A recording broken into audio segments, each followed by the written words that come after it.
Hi, in the following video I'm going to solve this problem that is one of three problems that I need to solve. Well, the first problem says the truck is to be towed using two ropes. If the resultant force is to be 950 newtons directed along the positive and x-axis, determine the magnitude of the forces A and B acting on each rope and the angle theta of the force B, so that the magnitude of the force B is a minimum. The force A acts at 20 degrees from the x-axis as shown. Well, what we need to do first is observe that if we sum the force A plus the force B, we can obtain the resultant that is in the x-axis, that is 950 newtons. Well, we can express this like the force A plus the force B, it is equals to a resultant R. Well, here, at this point, I can express each of these vectors or forces with its respective magnitude. The force A is equals its magnitude FA that we need to found plus times cosine of 20 degrees I plus its magnitude A sine of 20 degrees J. The force B is equals its magnitude FB times cosine of theta I minus, this is minus because we have belong the x and axis positive. Here we have y positive and y negative, so this is because this is negative, minus the magnitude of the force B sine of theta J.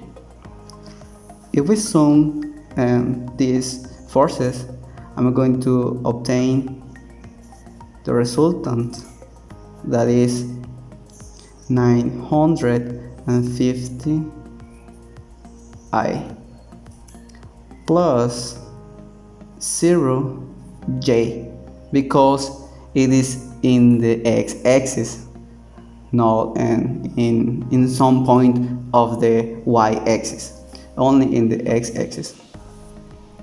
Well, now I'm going to sum the components of I and then the components of J. In the components of I, we have the force A cosine of 20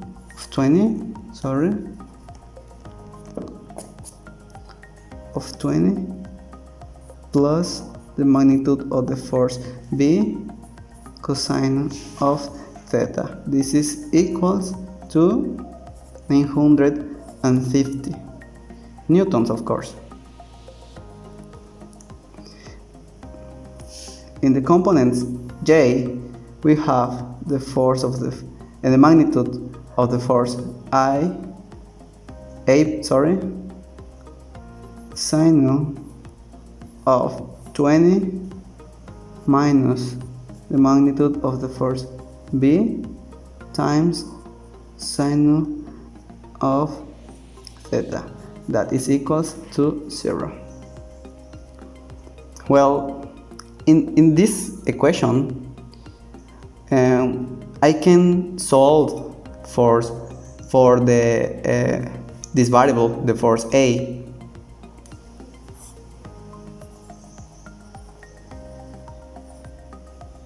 Well, now I'm going to I can substitute this expression in the first equation that I have. It is going to be fb times sine of theta divided by sine of 20 plus times cosine of 20 plus the magnitude of the force B times cosine of theta. This is equals to 950 newtons.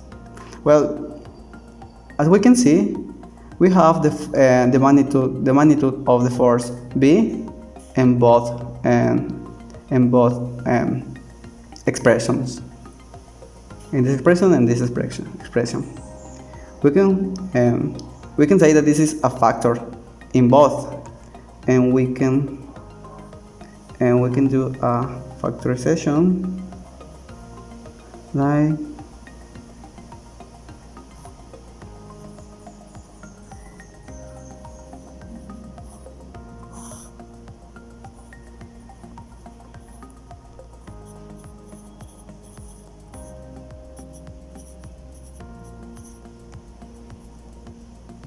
well, now we can sum these fractions, this fraction.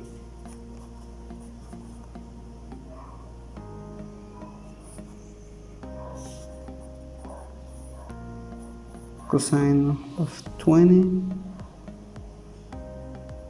plus cosine of theta times sine of 20 divided by sine of 20. That is equals 950 Newton. In the next page, I'm going to continue with the solution.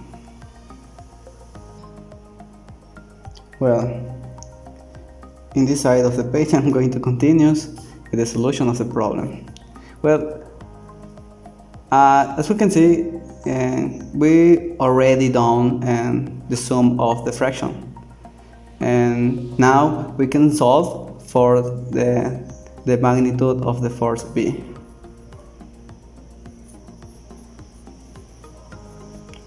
Is equals to 950 newtons times sine of 20 divided by this expression that is above the fraction can be simplified by using a trigonometric identity. Okay, this expression that is above of the fraction can be simplified by using a trigonometric identity, that this is equal to sine of 20 plus the angle theta. Well, we have already simplified the expression, and now as the problem told us that we can find the minimum value for the force B. Now I'm going to make a table in which I'm going to put some angles, starting with the angle 10 and 20 and so on until 90. Well,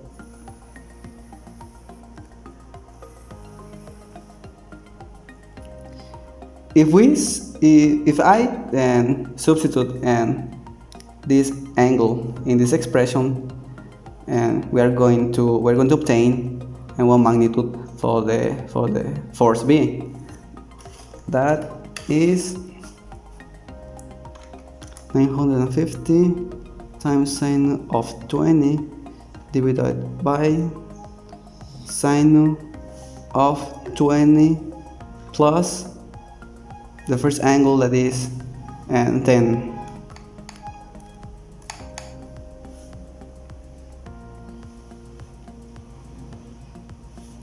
This is equal to 649.83.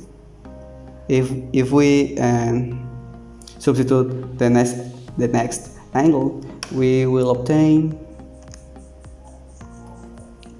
505.48. Now, with the angle of 30, we obtain 424.15. For the angle of 40, we obtain 375.18. In the angle of 50, we obtain 345.77. For the angle of 60, we obtain 320.93, and for the angle of 70, we obtain 324.91. For the angle of 80, we obtain 321.93, and for the angle of 90, we obtain 345.77. All of these values are newtons. Newtons. Well, as we can see, the minimum value of all of this, is this, in the angle of 70. Well, we can say that we have found the magnitude of the force B, that is 324.91 newtons.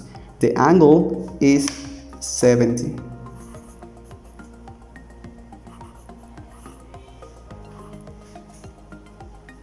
Well, to find the magnitude of the force A, we can substitute in this expression.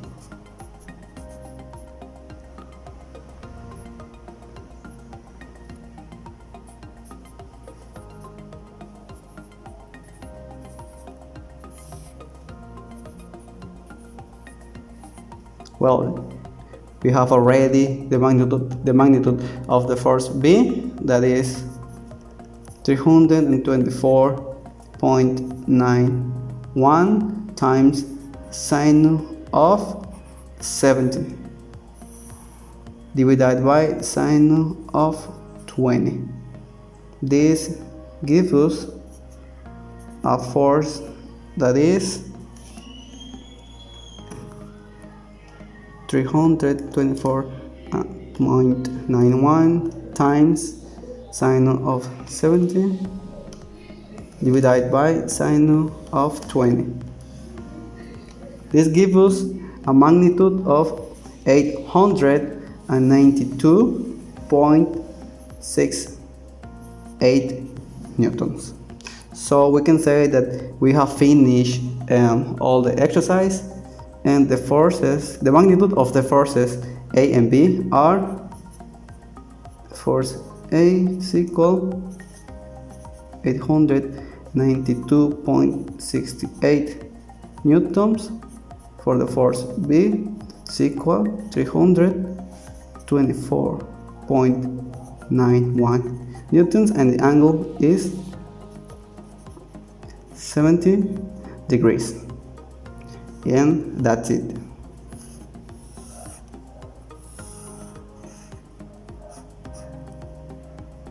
This is the second problem that I'm going to solve. Well, this problem says if the resultant force acting on the bracket is to be directed along the positive x-axis, and the magnitude of the fourth one is required to be a minimum, determine the magnitude of the resultant force and the force number one that is here, is over here. Well, first of all, I'm going to find what are the trigonometric functions cosine and sine for each of these forces. Here this angle is alpha, and here we have alpha. This is beta because we have this is an alternative in terms of the triangle. This is equal to beta.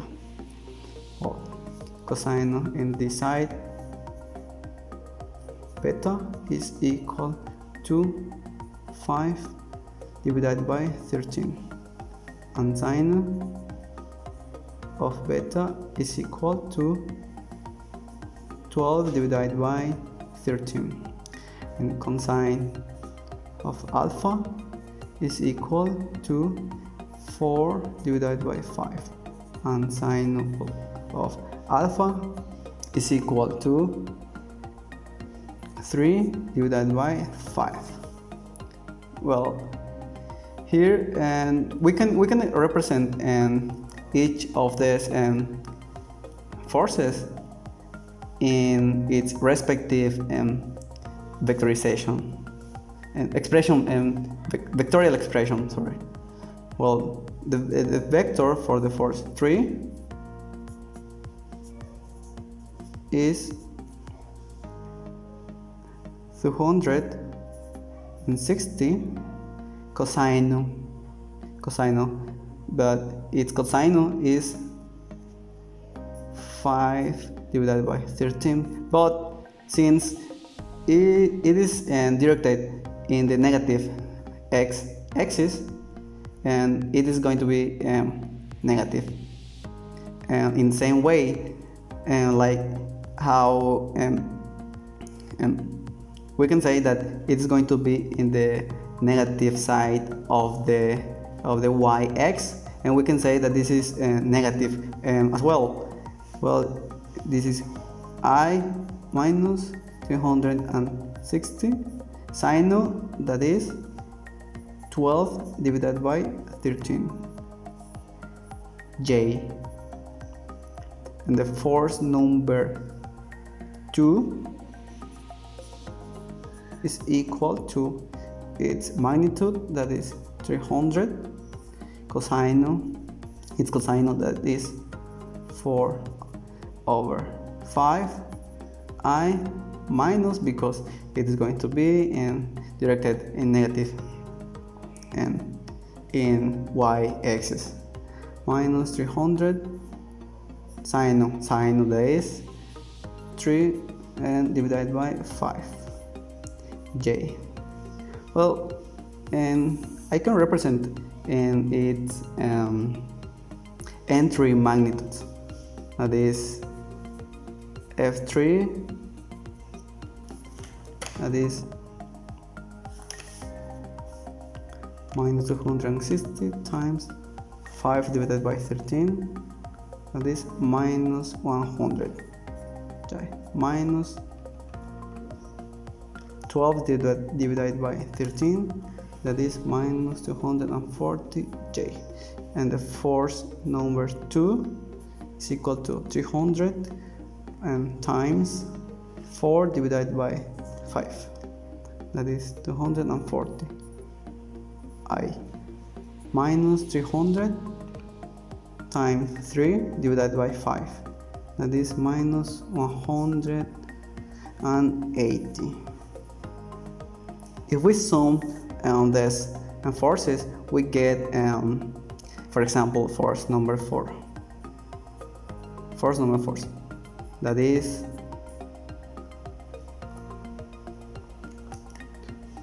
minus 100, that is 140.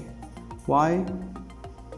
This is equal minus 240 and 180 is minus 420j. Well, and how we can represent this vector?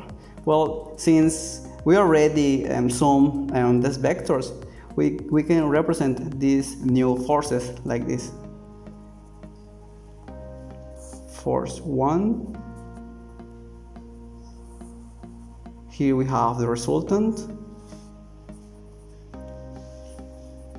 And we can say that this is the new force, and force and 4, that is the sum of the force 2 and 3.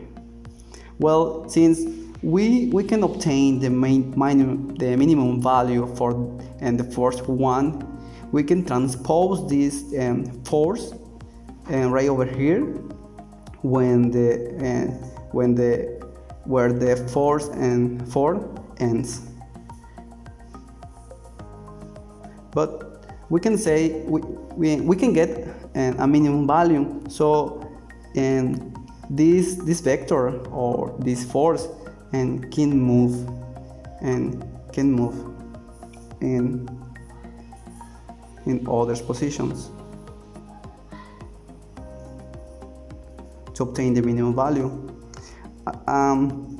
As we can see, if we get this vector, this is largest. This is the largest of those. If we use this, we can see that this is the shortest of all of this. So as we can see, and as well, this angle is 90 degrees. Well, now I'm going to express the fourth one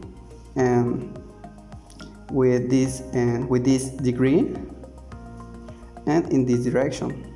So the force number 1 is equal to its magnitude F1 times cosine of 90 y minus plus the force, its magnitude, that is force 1 times sine of 90 j,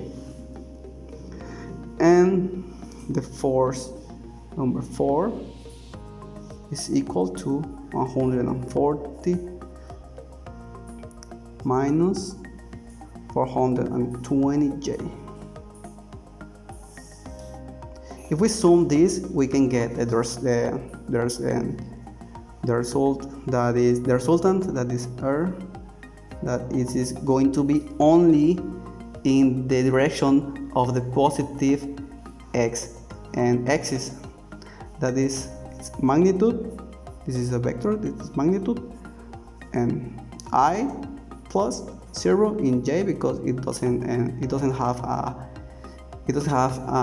a component in y axis. So, and since cosine of 90 degrees is 0, all of this is 0. So if we make the sum, we get that R, that is the magnitude of the resultant is 140, and F, and well, here sine of 90 is 1, so this is 1, so F1 times 1 is F1 minus 420, this is equal to 0. So we obtain that the magnitude of the force 1 is 420 libras, and this is libras as well. And this is all the exercise. Here we have the last exercise of the 3 that I need to solve. Well, it says determine the projected component of the force AB, that is equal to 560 newtons acting along the cable AC. Is all this. Express the result as a Cartesian vector. Well, the first thing that I want to do is find the coordinates A,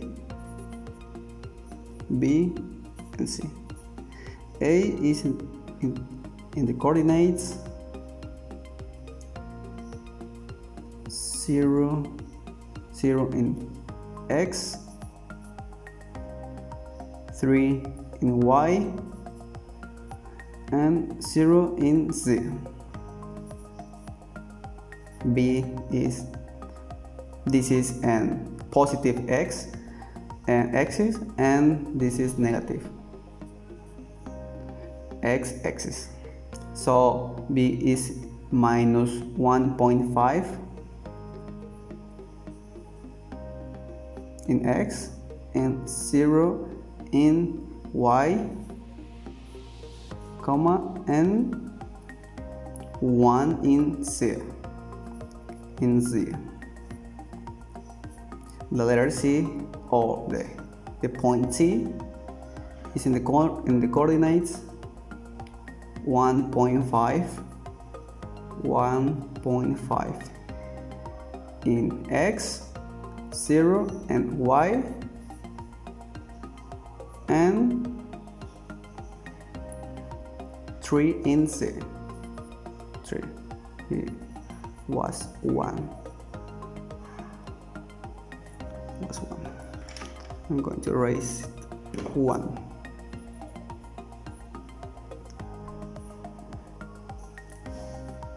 Well, the next thing that I'm going to do is find the position vectors, and the position vector AB and the position vector AC.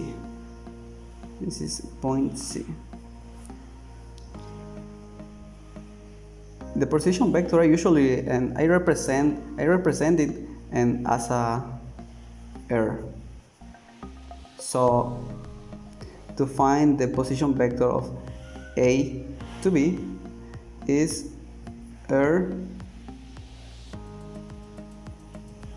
AB equal to the coordinates of the point B minus the coordinates of the point A. That is minus 1.5 minus 0 minus 1.5 I. 0 minus 3 minus 3j.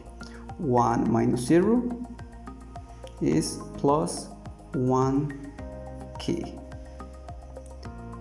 The position vector of AC is equal to the coordinates of the point C minus the coordinates of the point A. That is 1.5 minus 0, 1.5 I. 0 minus 3 minus 3j, and 3 minus 0 is plus 3 key. Well, the next point, I need to find the magnitude of each one of this. Now, the magnitude of the position vector AB is equal to square root of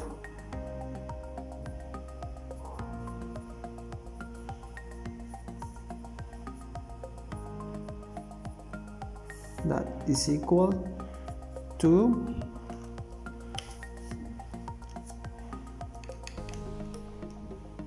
plus 3 square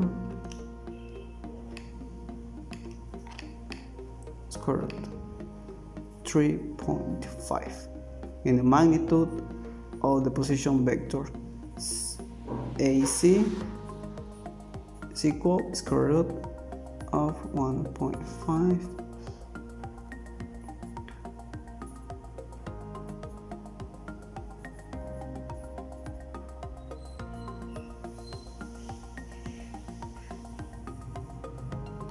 that is equal to 1.5 square plus 3 square plus 3 square equal square root 4.5.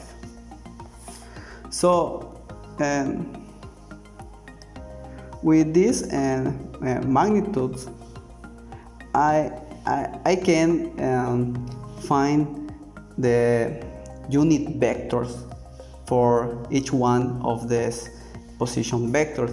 I usually represent a unit vector with the symbol of lambda.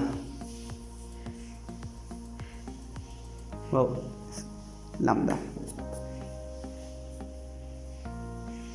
I usually represent a unit vector in this way.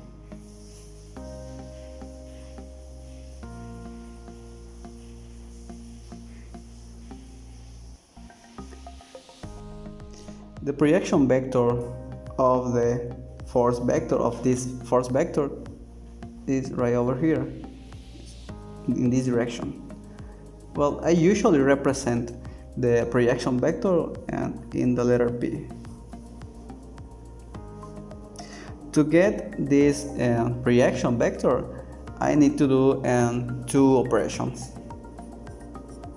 The first is the dot product between the force vector and the unit vector in this direction, that is AC. And then multiply the result that is a scalar and by the same unit vector AC. Well, the unit vector AC is equal to 1 over the magnitude of the position vector, that is 4.5 multiplied by the position vector AC, that is 1.5 I minus 3j plus 3k. This is equal to 1.5 divided by 4.5. This is 1 over 3 I minus 3 divided by 4.5 2 over 3 j, and then the last one is plus 2 over 3 k. Well, now I'm going to do the dot and the dot product, that is the force vector and the unit vector AC, that is minus 240 I minus 480j plus 160k dot product, that is 1 over 3 I minus 2 over 3 j plus 2 over 3 k over 3k. And to do this operation, I only multiply each component by itself. For example, component I by the component I, component j multiplied by the component j, and so on. Well, the first is minus 240 times 1 over 3, that is minus 80. Now minus 480 times 2 over 3 minus 2 over 3, that is plus 320. And the last one is plus multiplied by plus 160 times 200 over 3, that is 106.67. All of this is equal to this value plus 320 minus 80, that is equal to 346.67. Well, this is the value, this is the scalar or the result of the dot product. I'm going to continue on the last operations in the next page. We have already obtained the result of the dot product between the force vector and the unit vector AC, that was equal to 346.67. So to get the projection vector, that is equal to the dot product between the force vector and the unit vector AC, and multiply this by the unit vector AC. This scalar is the result of this dot product. So I only need to multiply this by the scalar that we have already obtained. 346.67 times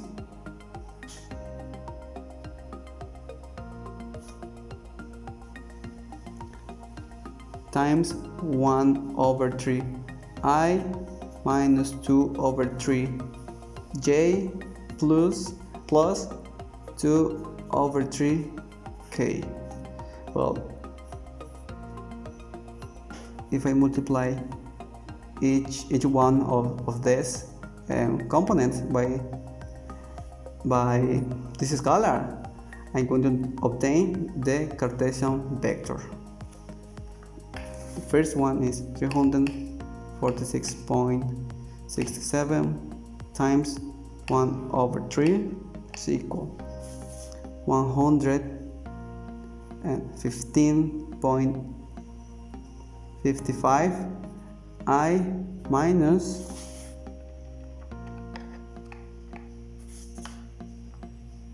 231.11 J plus 231.11 K newtons. And this is the projection of the force vector in Cartesian expression.